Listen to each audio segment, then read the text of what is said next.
صبح کلاس میں سپارہ کھولتے وقت اسے امید تھی کہ آج کے سبق میں اس کے اسکالرشپ کے بعد کے خیالات کے متعلق آیات ضرور آئیں گی، لیکن آج کی آیات سورہ بقرہ میں بنی اسرائیل کے کسی قدیم قصے کی تھیں۔ یہ پہلی دفعہ ہوا تھا کہ اسے اس کا جواب نہیں مل رہا تھا، اور وہ واقعہ جو بیان کیا جا رہا تھا وہ قدرے ناقابل فہم تھا، بلکہ تھا نہیں، اسے لگا تھا۔ وہ اسکالرشپ بھلا کر اس واقعے میں ہی الجھ گئی تھی۔ واقعہ کچھ یوں تھا کہ جب طالوت کا لشکر جالوت سے مقابلے کے لیے نکلا تو راستے میں آنے والی ایک نہر میں ان کے لیے آزمائش ڈال دی گئی۔ اللہ نے اس نہر کے پانی کو سوائے ایک چلو کے پینے سے منع کیا، تو جو لوگ پانی پینے گئے اور جنہوں نے چلو سے زیادہ نہ پیا وہ آگے نکل گئے، اور انہی میں حضرت داؤد علیہ السلام تھے جنہوں نے جالوت کو قتل کر کے اسے اس کے انجام تک پہنچایا۔ پوری تفسیر سن کے بھی اس کی سمجھ میں نہیں آیا کہ نہر کا پانی کیوں نہیں پینا تھا۔ پانی تو حرام نہیں ہوتا، پھر کیوں؟ وہ پورا دن یہی سوچتی رہ گئی، یہاں تک کہ رات جب میٹھا لینے کچن میں آئی تب بھی یہی سوچ رہی تھی۔ کچن خالی تھا۔ اس نے فریزر کا ڈھکن کھولا، سویٹ ڈش کے ڈونگے نکالے، ٹرے میں رکھے اور ٹرے اٹھا کر باہر آئی۔ پھر جب جالوت اپنے لشکر سے جدا ہوا، وہ ٹرے اٹھائے ڈائننگ ہال میں آئی۔ اونچی پونی جھکے سر سے اور اٹھ جاتی تھی۔ کندھوں پر پھیلایا دوپٹہ اور شفاف چہرے پر سنجیدگی لیے اس نے ٹرے ٹیبل پر رکھی۔ سب وقفے وقفے سے اسے ہی دیکھ رہے تھے، متاثر جلن زدہ نگاہیں۔ اس نے کہا، بے شک اللہ تمہیں آزمانے والا ہے، ایک نہر کے ساتھ۔ وہ خاموشی سے ٹرے سے ڈونگے نکال رہی تھی۔ پہلا ڈونگا اس نے آغا جان کے سامنے رکھا، تو جو کوئی اس نہر سے پیے گا وہ مجھ سے نہیں۔ دوسرا ڈونگا دونوں ہاتھوں سے ہی اٹھا کر اس نے ٹیبل کے وسط میں رکھا، اور جو کوئی اس نہر سے نہیں پیے گا سوائے اپنے ہاتھ سے ایک چلو بھر پینے کے، وہ بے شک مجھ میں سے ہے۔ اس نے آخری ڈونگا ٹیبل کے آخری سرے پر رکھا اور واپس اپنی کرسی پر آ گئی، تو سوائے چند ایک کے انہوں نے اس نہر میں سے پی لیا۔ سب سویٹ ڈش شروع کر چکے تھے۔ شیشے کے پیالوں اور چمچوں کی آوازیں وقفے وقفے سے آ رہی تھی۔ ان آوازوں کے درمیان وہ مدھم نرم آواز پھر اس کے کانوں میں گونج رہی تھی، اور وہ تو ابھی دور کہیں اس آواز میں کھوئی ہوئی تھی۔ تو سوائے چند ایک کے انہوں نے اس میں سے پی لیا۔ اس نے پیالہ آگے کیا اور تھوڑی سی کھیر اپنے پیالے میں ڈالی، تو سوائے چند ایک کے انہوں نے اس میں سے پی لیا۔ وہ اب آہستہ آہستہ چھوٹے چھوٹے چمچ لے رہی تھی۔ تو تمہیں کب جانا ہوگا محمل؟ آغا جان نے پوچھا تو یکدم پھر سے حال میں سناٹا چھا گیا۔ چمچوں کی آوازیں رک گئی۔ بہت سی گردنیں اس کی طرف مڑی۔ اس نے سر اٹھایا۔ سب اس کی طرف متوجہ تھے۔ اگست کے اینڈ تک، یعنی تم ستمبر کے پہلے تک نہیں ہوں گی؟ نہیں، کیا مطلب؟ آغا جان چونکے۔ میں نہیں جا رہی۔ اس نے چمچ واپس پیالے میں رکھا اور نیپکن سے لب صاف کرنے لگی۔ کیا مطلب؟ تم اتنا بڑا اسکالرشپ چھوڑ دو گی؟ فضا چچی نے تحیر سے کہا تھا۔ میں چھوڑ چکی ہوں، مگر کیوں؟ وہ نیپکن ایک طرف رکھ کے کھڑی ہوئی۔ کیونکہ ہر جگہ رکنے کے لیے نہیں ہوتی۔ اگر میں نے اس نہر میں سے پانی پی لیا تو میں ساری زندگی بیٹھی رہ جاؤں گی، اور طالوت کا لشکر دور نکل جائے گا۔ بعض حلال چیزیں کسی خاص وقت میں حرام ہو جاتی ہیں۔ اگر اس وقت اپنے نفس کو ترجیح دیں تو خیر کا کام کرنے والے لوگ دور نکل جاتے ہیں۔ میں نہر پر ساری عمر بیٹھی نہیں رہنا چاہتی۔ مجھے وہ داؤد بننا ہے جو جالوت کو مار سکے۔ وہ سوچ کر رہ گئی اور کہا، تو بس اتنا۔ مجھے ابھی قرآن پڑھنا ہے، اور تیز تیز قدم اٹھاتی باہر نکل گئی۔ شام کی ٹھنڈی ہوا اپنی لہر پر بہہ رہی تھی۔ وہ ٹیرس پر کرسی ڈالے دور آسمان کو دیکھ رہی تھی، جہاں شام کے پرندے اپنے گھروں کو اڑتے جا رہے تھے۔ ٹیرس سے سامنے والوں کا گھر نظر آتا تھا، انہی بریگیڈیئر صاحب کا گھر، جن کے گھر کی قرآن خوانی اس نے ایک دن دیکھی تھی۔ قرآن کو بھی پتہ نہیں کیا کیا ہم لوگوں نے بنا دیا ہے۔ اس نے کسی خیال کے تحت کپ سائڈ پہ رکھا اور اٹھی۔ ابھی مڑی ہی تھی کہ سامنے فواد کا چہرہ دکھائی دیا۔ وہ گھبرا کر ایک قدم پیچھے ہٹی۔ وہ اندر کھلنے والے دروازے میں کھڑا تھا، سینے پہ ہاتھ باندھے لب بھینچے اسے دیکھ رہا تھا۔ تم مجھ سے کتراتی پھر رہی ہو، حالانکہ جانتی ہو میرا قصور نہیں ہے۔ وہ چپ رہی۔ کل دوپہر 3 بجے میں تمہارا ٹاپ پر انتظار کروں گا۔ مجھے تم سے ضروری بات کرنی ہے. آئی ہوپ کہ تم ضرور میری بات سننے آؤ گی. وہ کہہ کر ایک طرف ہو گیا. محمل کا رستہ کھل گیا. وہ بنا اسے دیکھے تیزی سے دہلیز پار کر گئی.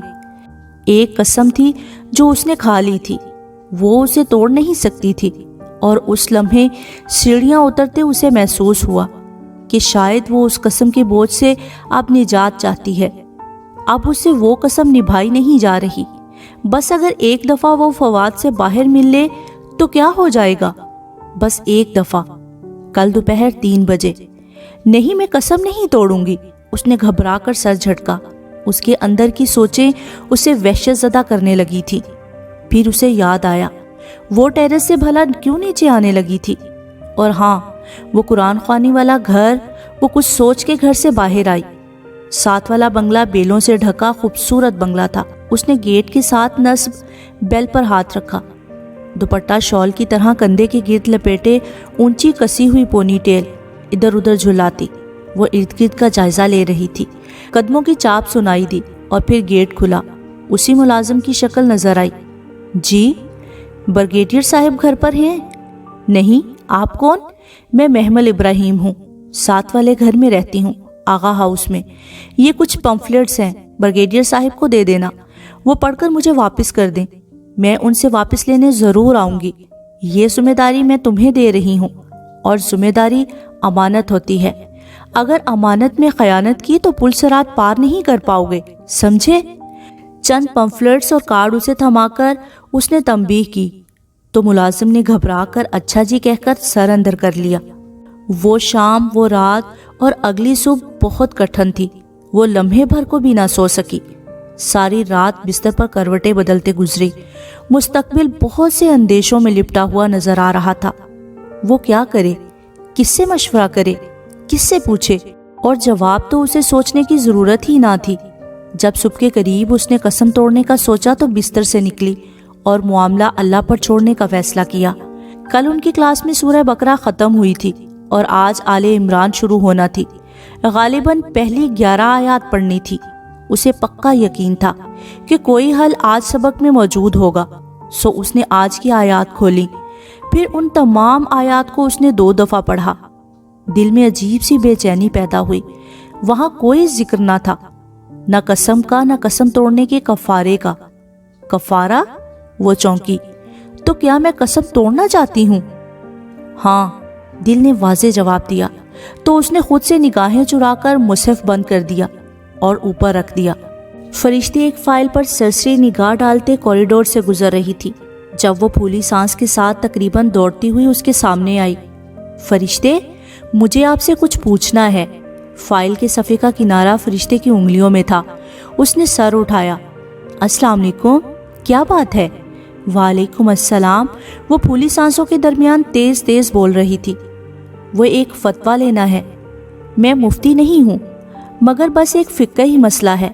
ضرور پوچھنا، مگر آج کی تفسیر سن لو، اس میں ہے تمہارا مسئلہ. محمل کو جھٹکا لگا. آپ کو میرے مسئلے کا کیسے پتا چلا؟ ارے نہیں، مجھے تو آج کی آیات کا بھی نہیں پتا. میڈم مصباح لیتی ہیں نا آج کل آپ کی کلاس. پھر آپ کو کیسے پتا کہ؟ کیونکہ یہی ہمیشہ ہوتا ہے. تفسیر کا ویٹ کر لو، تمہارا مسئلہ کلیئر کٹ لفظوں میں آ جائے گا. اس نے فائل کا صفحہ پلٹا اور سرسری سا اوپر نیچے دیکھنے لگی. مگر میں نے آج کی آیات پڑھ لی ہیں، ان میں میرا مسئلہ نہیں ہے، مجھے پتا ہے. صبر لڑکی، علم صبر کے ساتھ آتا ہے. تفسیر کے بعد پوچھ لینا، مگر اس کی یقیناً نوبت نہیں آئے گی. وہ ہلکا سا اس کا گال تھپ تھپاتی فائل دیکھتی آگے بڑھ گئی. محمل نے اپنے گال کو چھوا اور پھر سر جھٹک کر آگے بڑھ گئی. یہ کبھی نہیں ہوا تھا کہ وہ جو سوچے وہ قرآن میں لکھا ہوا نہ ہو.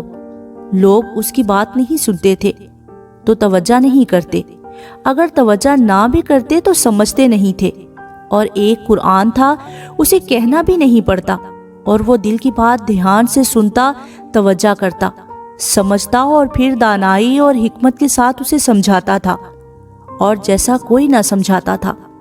مگر اسے لگا کہ آج کی آیات میں ایسی کوئی بات نہیں تھی جو اس سے متعلق ہو. بہت بے دلی اور رنج سے اس نے سپارہ کھولا.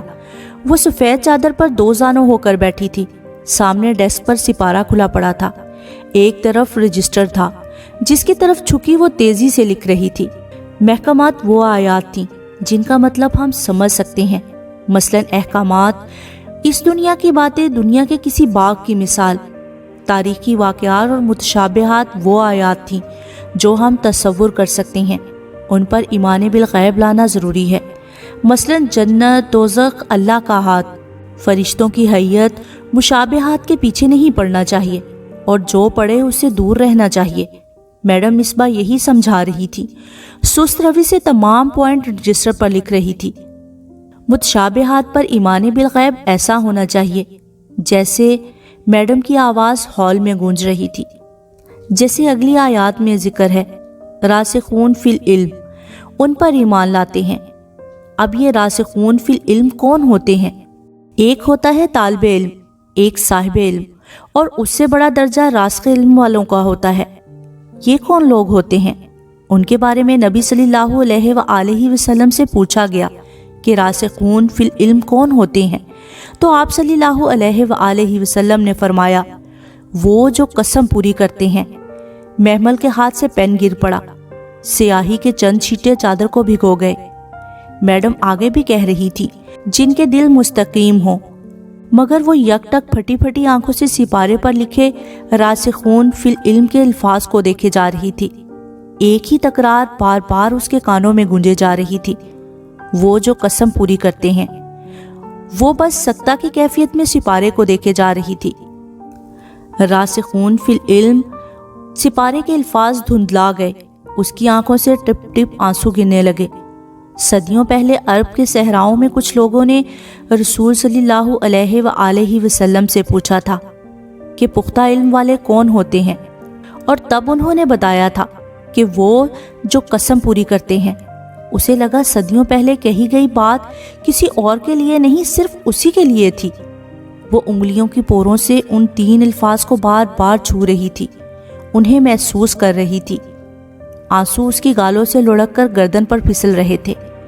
ہم نے سنا اور ہم نے اطاعت کی، اس نے ہتھیار ڈال دیے تھے۔ قسم کھانا ناپسندیدہ تھا، مگر اب وہ اسے ہمیشہ نبھانی تھی، اور جانتی تھی کہ یہی اس کے لیے بہتر ہے۔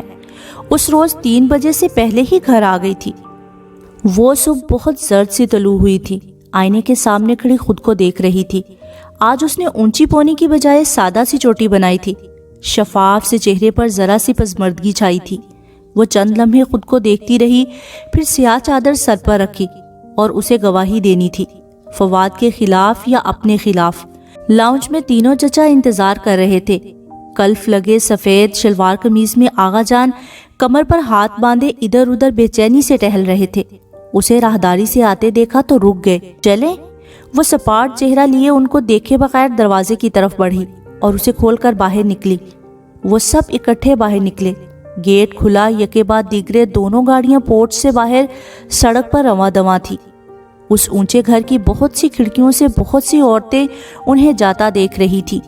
گاڑیاں گم ہو گئیں تو لڑکیوں نے پردے چھوڑ دیے۔ زرد سی راہداری میں وہ سمٹی سمٹائی نگاہیں نیچی کیے آغا جان کے ساتھ ساتھ چل رہی تھی۔ ادھر ادھر پولیس والے، وکلا اور کتنے ہی لوگ گزر رہے تھے۔ بہت وحشت ناک جگہ تھی وہ۔ اس سے سر نہیں اٹھایا جا رہا تھا، بس لمحے بھر کو اس نے چہرہ اوپر کیا تو کوریڈور کے اختتام پر وہ کھڑا تھا، اپنے کسی سپاہی کو اکھڑتے تیور لیے، غصے سے کچھ کہتا، یونیفارم میں ملبوس، سر پہ کیپ۔ وہ بہت وجیح تھا، اور زندگی میں پہلی دفعہ محمل کو اس پر غصہ نہیں آیا تھا۔ اسے تمام لوگوں میں ایک وہی اپنا ہمدرد لگا تھا۔ اس نے نگاہیں جھکا لی۔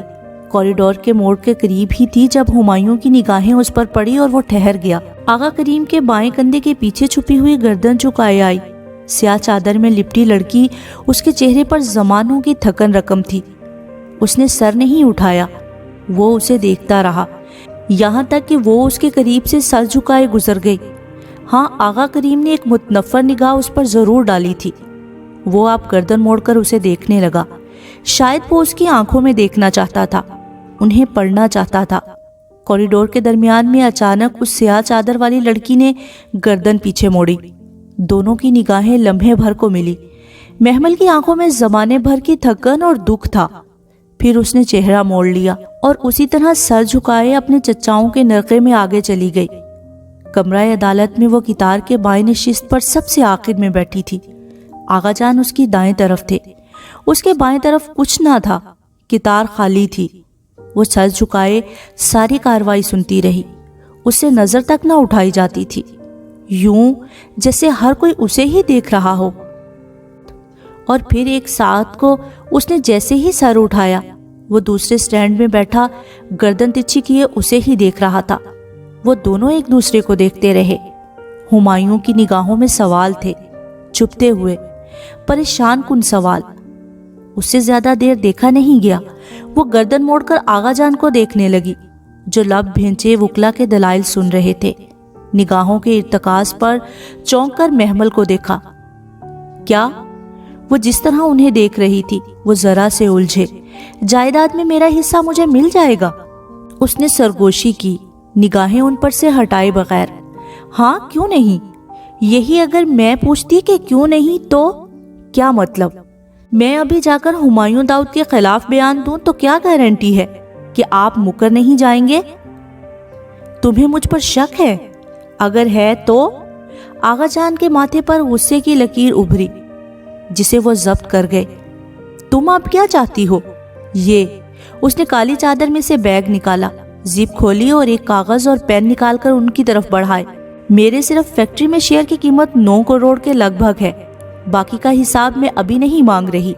یہ آپ کی چیک بک کا چیک ہے، رقم میں نے بھر دی ہے، آپ سائن کر دیں۔ اس نے پین ان کے سامنے کیا، وہ کبھی اس کو دیکھتے کبھی پین کو۔ آغا جان، محمل بچی نہیں ہے، آپ مجھ سے میری آخرت خرید رہے ہیں۔ اگر میں نے جھوٹی گواہی دی تو پل پار کرنے سے پہلے ہی گر جاؤں گی۔ اگر گرنا ہے تو کچھ ورڈ تو ہونا چاہیے نا۔ آپ یہ سائن کریں، میں ابھی جا کر جھوٹی گواہی دیتی ہوں۔ اس نے پین اور چیک ان کے ہاتھ پر رکھا۔ اس ہال میں کوئی میرے اشارے کا منتظر ہے، میں چیک سائن کروا کر ابھی اسے بینک بھیجتی ہوں۔ جیسے ہی چیک کیش ہوگا وہ مجھے سگنل کرے گا، تب میں گواہی دے دوں گی، ورنہ نہیں۔ انہوں نے چیک کو ایک نظر دیکھا اور پھر پین کو۔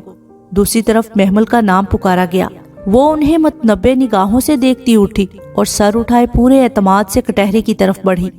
آغا کریم کبھی چیک کو دیکھتے اور کبھی اسے جو کٹہرے میں کھڑی تھی، اور اس کے سامنے غلاف میں لپٹا قرآن لایا گیا۔ وہ نگاہیں ان پہ جمائے پلک جھپکے بغیر قرآن پر ہاتھ رکھ کر چند فکرے دہرا رہی تھی۔ انہوں نے آخری بار چیک کو دیکھا اور پھر تیش میں آ کر اسے مروڑ کر 2 ٹکڑے کیے۔ محمل تلخی سے مسکرائی، سر جھٹکا اور وکیل کی طرف متوجہ ہوئی۔ وہ اسے کچھ پوچھ رہا تھا۔ فواد کی ضمانت منسوخ ہو گئی، اس کے خلاف ثبوت بہت سے تھے، وہ واپس جیل بھیج دیا گیا۔ واپسی کا سفر بہت خاموشی سے کٹا۔ آغا جان کی لینڈ کروزر کی پچھلی سیٹ پر بیٹھی وہ بہت خاموشی سے سارا رستہ باہر دیکھتی آئی تھی۔ جب گاڑی پورچ میں رکی تو سب سے پہلے اتری۔ لان میں بہت سی عورتیں ان کی طرف بڑھی تھی۔ کیا ہوا؟ وہ کسی کو دیکھے بغیر تیزی سے اندر چلی گئی۔ اس احسان فراموش لڑکی نے فواد کے خلاف گواہی دے دی، ذلیل نہ ہو تو۔ مگر فکر کی بات نہیں ہے، وہ بہت جلد باہر آ جائے گا، کیس اتنا مضبوط نہیں ہے۔ غفران چچا اور اسد چچا انہیں تسلی دینے لگے، مگر تائی مہتاب کا چہرہ سفید پڑ گیا۔ ہائے میرا فواد! وہ سینے پر 2 ہتھڑ مار اونچا اونچا رونے لگی تھی۔ روتے روتے وہ لڑکنے کو تھیں کہ فضا اور نائمہ نے بڑھ کر انہیں سہارا دیا۔ پل بھر میں لان میں کوہرام مچ گیا تھا۔ اپنے کمرے میں پردے کو ہاتھ میں پکڑ کر ذرا سی جھری سے دیکھتی، وہ پرسکون کھڑی تھی۔ کالی چادر سر سے پھسل کر پیچھے گردن پر پڑے بالوں میں پھسل گئی تھی۔ بھورے بال چہرے کے اطراف میں گرے تھے۔ وہ کانچ سے سنہری آنکھیں سکیڑے پرسوچ نگاہوں سے باہر کا منظر دیکھ رہی تھی۔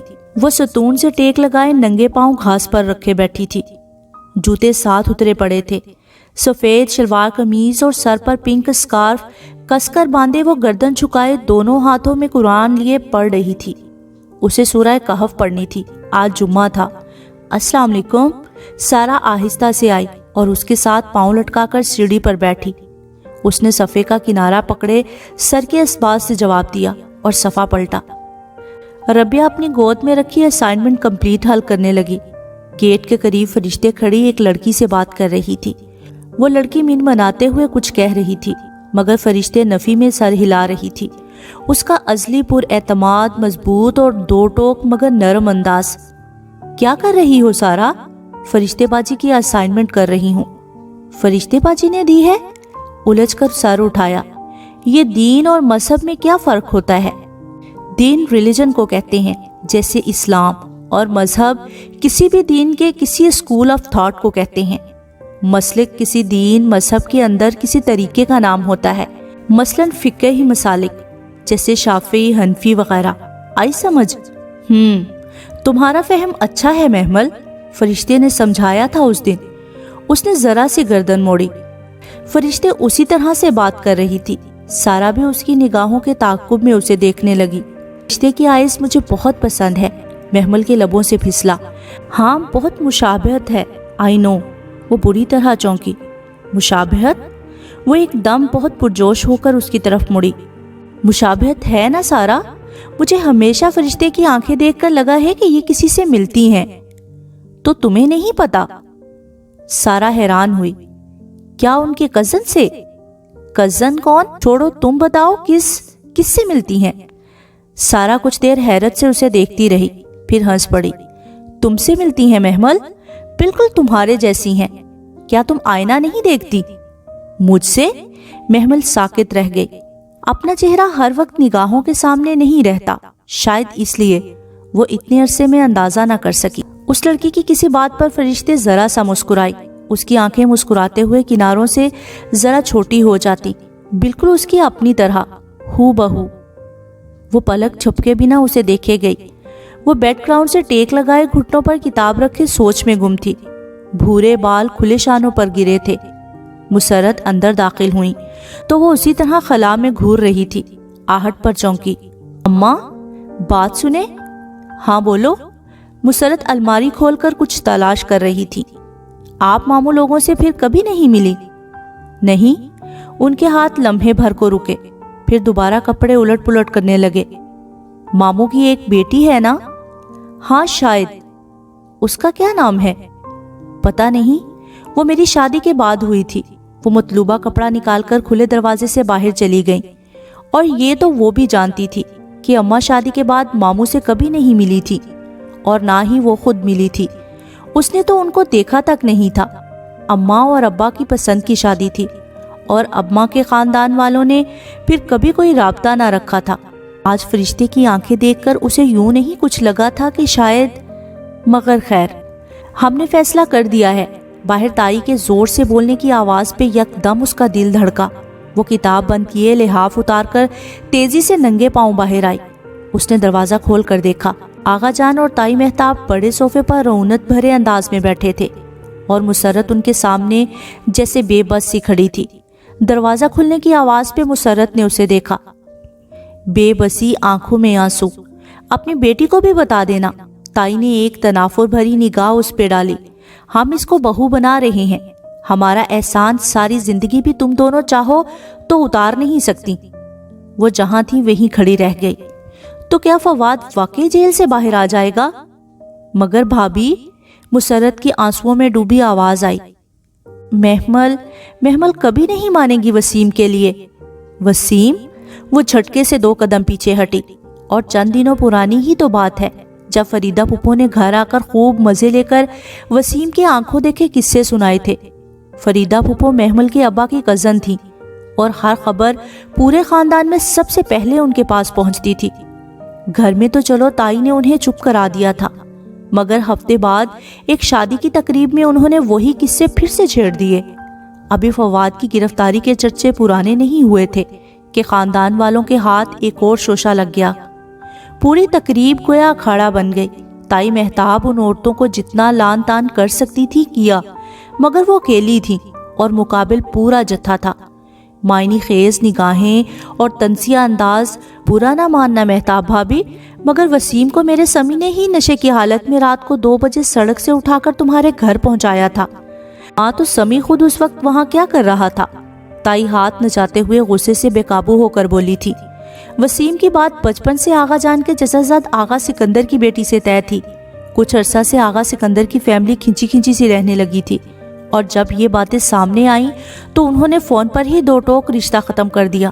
گزرے برسوں کی ایک نادانی تھی وہ مہتاب بھابی، بھلا ہم کیسے اپنی بیٹی کو اس لڑکے سے بیاہ دیں جسے پورے خاندان میں کوئی رشتہ دینے کو تیار نہیں؟ اور میں بھی آپ کو خاندان کی سب سے خوبصورت لڑکی وسیم کی دلہن بنا کر دکھاؤں گی۔ تائی نے بھی کھولتے ہوئے فون پٹخا تھا۔ محمل کو قابو کرنے، اس کی جائیداد پر قبضہ کرنے اور وسیم کی شادی کر کے خاندان میں گردن اونچی کرنے کا بہترین حل تائی مہتاب کو مل ہی گیا تھا۔ انہوں نے ایک تیر سے 3 شکار کیے تھے۔ وہ سر جھکائے تیز تیز سڑک کے کنارے چلتی جا رہی تھی۔ آنکھوں سے آنسو ٹپ ٹپ گر رہے تھے۔ لمبے لمبے بھورے بال شانوں پر پھیل کر کمر پر گر رہے تھے۔ کہاں کدھر اسے کچھ پتا نہ تھا۔ زندگی اس کے ساتھ یوں بھی کر سکتی ہے اس نے سوچا بھی نہ تھا۔ ایک تنگ پھندا تھا جو اسے اپنی گردن کے گرد کستا ہوا محسوس ہوا تھا۔ اداس درختوں کی گھنی باڑ آج بھی ویسے ہی کھڑی تھی۔ شام کے پرندے شاخوں پر لوٹ آئے تھے۔ وہ راستہ جانا پہچانا تھا۔ وہ تیز تیز قدم اٹھا رہی تھی جب اس کی سماعتوں نے وہ آواز سنی، محمل رکو! مگر وہ نہیں رکی۔ اسے رکنا نہیں تھا، وہ رکنے والا راستہ تھا ہی نہیں۔ محمل! وہ دوڑتا ہوا اس کے ساتھ آ ملا۔ بات تو سنو! پھولی سانسوں سے اس کی بائیں جانب اس کی رفتار سے بمشکل مل پاتا۔ وہ ہمایوں تھا، ٹریک سوٹ میں ملبوس۔ وہ شاید جاگنگ سے آیا تھا۔ کیا ہوا محمل؟ مجھے بھی نہیں بتاؤ گی؟ اس کے قدم تھمے۔ بہت آہستہ سے اس نے گردن اٹھائی۔ بھیگی سنہری آنکھوں سے مسلسل آنسو گر رہے تھے۔ میرا اور آپ کا کیا رشتہ ہے جو میں آپ کو بتاؤں؟ کیا انسانیت کا رشتہ کچھ نہیں ہوتا؟ کچھ نہیں ہوتا۔ وہ تیزی سے چلنے لگی تھی۔ مگر ہوا کیا ہے؟ میری تائی نے میرا رشتہ اپنے آوارہ بیٹے سے طے کر دیا ہے۔ تو تم رو کیوں رہی ہو؟ پھر کیا خوشی مناؤں؟ وہ پوری طرح اس کی طرف گھومی۔ غصہ بہت شدت سے ابلا تھا۔ یہی شخص تھا اس کی ہر مشکل کا ذمہ دار۔ ٹھیک ہے، تم صاف انکار کر دو، کچھ اور کر لو، لیکن اگر یوں ہی اپنے آپ پر ظلم سہتی رہو گی تو گھٹ گھٹ کر مر جاؤ گی۔ اس نے بھیگی آنکھوں سے ہمایوں کا چہرہ دیکھا، مغرور مگر فکر مند۔ میں مروں یا جیوں، آپ کو کیا فرق پڑتا ہے؟ اس کے انداز پہ وہ چند لمحے لب بھینچے خاموش کھڑا رہا، پھر گہری سانس اندر کو کھینچی۔ ہاں مجھے نہیں فرق پڑتا، اور واپس پلٹ گیا۔ محمل نے استہزائیہ سر جھٹکا۔ آپ وہی ہیں نا بیچ راہ میں چھوڑنے والے؟ وہ جیسے چونک کر پلٹا۔ اسی پل ہوا کا ایک تیز جھونکا آیا تھا۔ اس کے بھیگے چہرے کے اطراف میں گرنے والے بال پیچھے کو اڑنے لگے تھے۔ اور آپ کو پتہ ہے ہمایوں، اس لیے آپ سے کبھی میں نے امید ہی نہیں لگائی تھی۔ پھر کیا میں نہ روؤں؟ وہ کہہ کر واپس پلٹ گئی۔ ہوا بھی پلٹ گئی، شام کے پرندے بھی پلٹ گئے۔ وہ ساکت سا تارکول کی ویران سڑک پر کھڑا رہ گیا۔ درختوں کی باڑ اب بھی اداسی سے سر جھکائی کھڑی تھی۔ اس نے سٹاف روم کے دروازے پر ہلکی سی دستک دی۔ چند لمحے منتظر سی کھڑی رہی، پھر جواب نہ پا کر اندر جھانکا۔ سٹاف روم خالی تھا۔ وہ کتابیں سینے سے لگائے متذبذب سی واپس پلٹ گئی۔ اسی پل سامنے سے ایک گروپ انچارج آتی دکھائی دی۔ السلام علیکم باجی، میم فرشتے کہاں ہیں؟ فرشتے باجی ہاسٹل میں لائبریری میں ہوں گی، ان کو کوئی کام تھا آج، اس لیے نہیں آ سکیں۔ اچھا۔ وہ تیزی سے سیڑھیاں پھلانگنے لگی۔ لائبریری کا گلاس ڈور کھلا تھا۔ اس نے قدرے جھجکتے ہوئے اندر قدم رکھا۔ کتابوں کے اونچے ریکس اور دیوار کی فرنچ ونڈوز، لائبریری کا مخصوص خاموش ماحول۔ فرشتے؟ اس نے ہولے سے پکارا۔ خاموش لائبریری کا تقدس زخمی ہوا تو وہ گڑبڑا کے چپ ہو گئی۔ ادھر لائبریری کی کسی کونے سے نکل آئی اور ایک طرف اشارہ کیا۔ وہ شرمندہ سی ادھر لپکی۔ چند ریکس سے گزر کر اس نے دوسری طرف جھانکا۔ وہ کتاب اٹھائے کھڑکی سے باہر دیکھ رہی تھی۔ ہلکی گلابی شلوار قمیض پہ گرے دوپٹہ شانوں کے گرد لپیٹے، فرشتے کی اس کی طرف پشت تھی۔ محمل کو اس کی کمر پر گرتے سیدھے بھورے بال دکھائی دیے تھے۔ وہ ذرا سی حیران ہوئی تھی۔ اس نے ہمیشہ حجاب میں ملبوس فرشتے کو دیکھا تھا، سر ڈھکے بغیر تو وہ قطعاً مختلف لگ رہی تھی۔ فرشتے؟ وہ جیسے چونک کر مڑی، اس سے دیکھا تو مسکرا دی۔ ارے ماشاءاللہ، آج تو لوگ لائبریری آئے ہیں، مگر صرف آپ سے ملنے۔ بیٹھو۔ وہ کھڑکی سے لگی کرسی پہ آ بیٹھی جس کے سامنے میز تھی۔ میز کی اس طرف ایک خالی کرسی رکھی تھی، وہ محمل نے سنبھال لی اور کتابیں میز پر رکھ دی۔